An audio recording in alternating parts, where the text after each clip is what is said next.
Welcome back to Motorhead Garage, presented by Dustless Blasting. Now, a common annoyance, whether you have a modern car or a race car like these, is front bumper fitment. And you may dent your front bumper a little bit on a car. Wouldn't it be nice if you could just pull it off, not that I ever did that, and pop the bumper out? Or these race cars, maybe you want to gain access to the front for turbocharged cars for doing some dyno testing. Be nice to be able to do that. Quik-Latch has a solution. We can now. They have a Quik-Latch system here that's highly versatile, multi-purpose, and it's nothing more than a push-button release. You can see it right here. The studs mount to the frame. You come around here, you got the little buttons here that go to the actual bumper clip itself and will clip on, and it comes in all different sizes. You can get them from 875 thousandths on the mini system all the way up to 1.5 inches, and they're good looking as well. You can get them in the polished aluminum, the brushed aluminum. They come in black anodized, blue, and red. Now let's face it, we've all put a bumper on there, either with rubber bands or tie straps. Not a good idea. Don't have to worry about that anymore. It's really simple to use. Just pop it off and pop it on, and it's even easier to install. And to prove it, our resident hands-on guy, Brian, he's going to show us how it's done. Thanks, John. You know, we've begun to drill the hole in the nose of this turbocharged Mustang so we can get our Quik-Latch system installed. And one of the things that's cool about this system is an alignment tool. The alignment tool is basically one of the buttons that you're going to use to release the Quik-Latch without a center in it. Without the center, you get to look right down and make sure that you have your pins aligned properly. It really is important that so you get the correct amount of contact and you get the good lock that this system is designed to have. Now, because we've already kind of begun the process, I'm going to install our button here. Very simple. It has a nut on the back of it. I'm going to slide it into the 3/4 inch hole I just drilled in the body.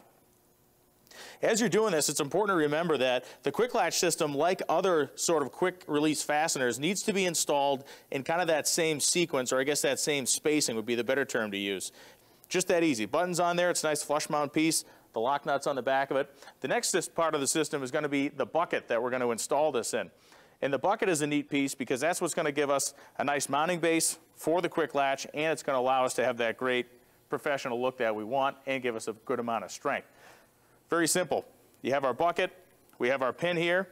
Now we've gone ahead and preset what we think is close to the height. Now it's important to remember when you're doing this job, you want to make sure that you have your hole in the correct place.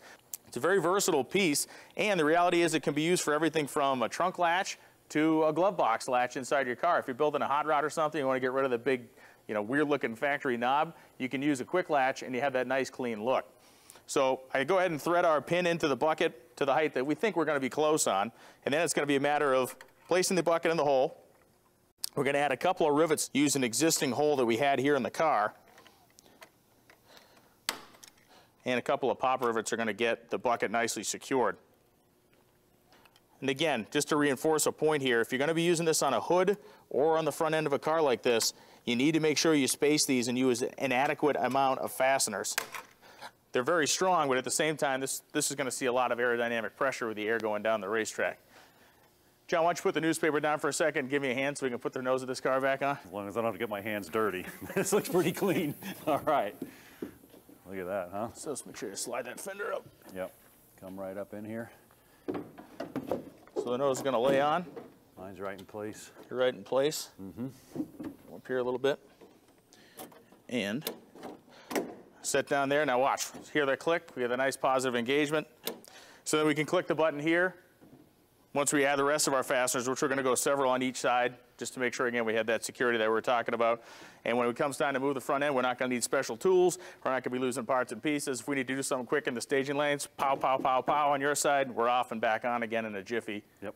Nothing to lose, no extra tools, and the Quik-Latch system really has changed the way not only racers, but also anybody with a car that you mentioned before. If you need to repair a front end, you need to make any sort of fixes like that, there's no zip ties, there's no rubber bands, it's not a hack job. Looks very clean, very professional, and most importantly, very reliable. You know, Brian, I don't even have my driver's license for a car this stout. You're going to have to drive on the test drive. I can't believe they even gave you one for a bicycle. That's all the time we got for this episode of Motorhead Garage. We're going to be back with more cool stuff next week here in the shop. Come back and see us.